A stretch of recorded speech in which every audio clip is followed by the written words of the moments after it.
Coach. Kind of a roller coaster of a game. The emotions were high there at the end, but how important was it for you guys to get back in it tonight? Yeah, we needed to win desperately, Still not playing really sharp basketball, particularly on the offensive end. But defensive, we were really strong. I mean, they never scored more than 23 in a quarter. Made some tough shots. We, pretty much threw a lot of different looks at them. We were able to get a lot of things accomplished. They missed some open ones down the stretch, which we're thankful for. But we rebounded well at that point in time. So. Jaden with some timely buckets. McDaniels there in the fourth. How big was he?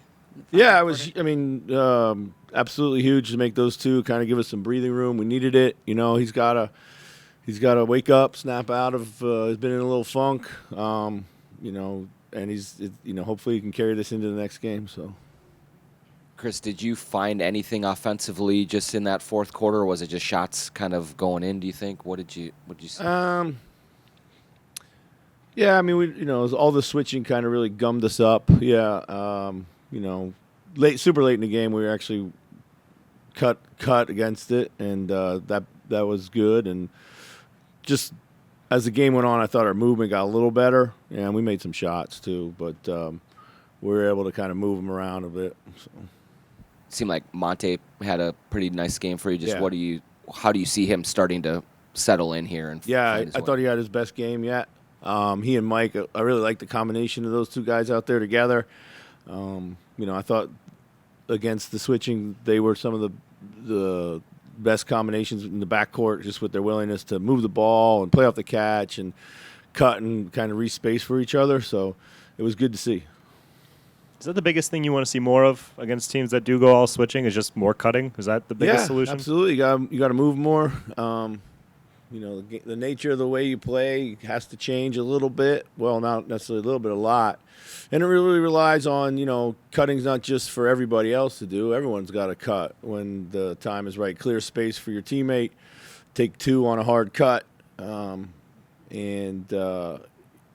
I thought tonight we missed a ton of kick-out opportunities. We put the ball on the deck. We go there. There's massive traffic in the paint, and we're still trying to kind of bulldoze our ways through to the rim. And, unfortunate part about that is, we have been playing in a great rhythm, and we making those kick-outs, and we had been doing that before the break. So we got to get back to doing that. So.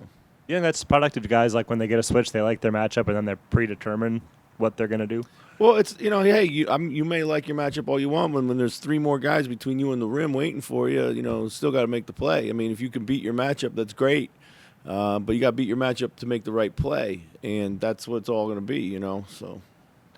Mike took more shots tonight. He talked about maybe kind of amping up his offensive aggression over the final third of the season here.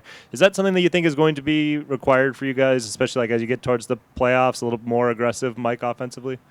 Yeah, I think so. I mean, it's certainly nothing that we've discussed. I trust him. We need him to score. We need him to be a threat, And I know there's a lot of opportunities that he's had through the season that he's turned down for the sake of the ball movement, for the sake of running the next play or next action. So, but yeah, I mean, he was, that was also the benefit of playing him, off the ball with Monte a little bit too.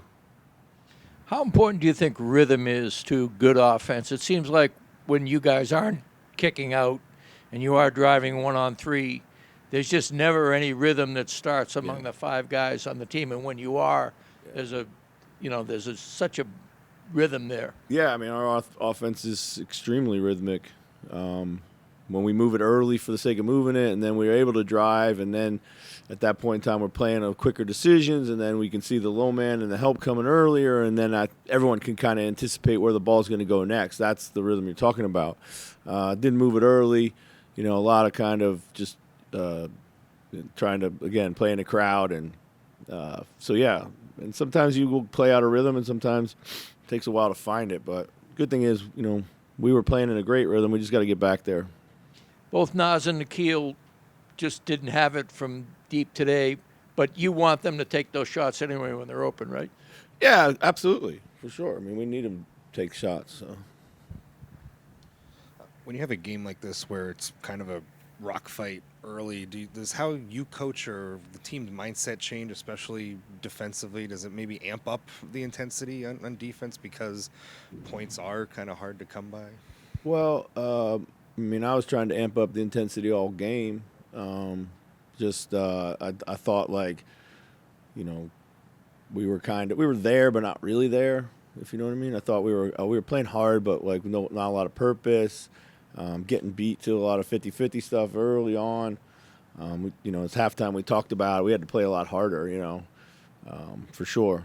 But I don't know if that answers your question, but Just what do you attribute the defensive effort overall and holding them to under 90 points tonight? yeah, I think we did a good job of, for the most part, making them play in the mid-range, taking them off the three-point line where they're super dangerous. Closeouts were good. Shot contests were good. And then the ones they missed may have been, tired legs at the end of the game. But, I thought we did a good job of adjusting through the game with different coverages between Kat and Kyle and Nas. So, Chris, do you anticipate Rudy making it back by Tuesday's game, or is it up in the air at this point? yeah, I would hope so, but I have no real insight on that right now. So. And I guess what's the key in terms of when you come out with a win in a game like this to perhaps maybe your coaching philosophy or something that you say to the guys in terms of not allowing themselves to get frustrated, especially after that first quarter? Ant has a tough shooting night. What's the key in not letting frustration boil over and kind of affect the rest of the game? You can't have personal feelings at this time of the season. I mean, it's got to be about making the next play. It's got to be about doing the right thing. You're going to get enough shots. You're going to catch a rhythm at some point if if you make the right play, take the right shots. Like if it's about being frustrated that your shot doesn't go in, all these guys are way more than just shooters. There's a lot of things you got to do on the court. I don't think we've come back from the break, super sharp. So I think there's got to be some urgency that has to be injected into what we're doing. And we just talked about that in the locker room. And that kind of thing. There's no time for hurt feelings right now. Got to make sure that we got a lot of meaningful basketball to play and put ourselves in a really good position. We got to capitalize. Even in tough games, we don't expect these to be easy, but we have to play with more purpose than we're playing right now. Awesome. Thanks, guys.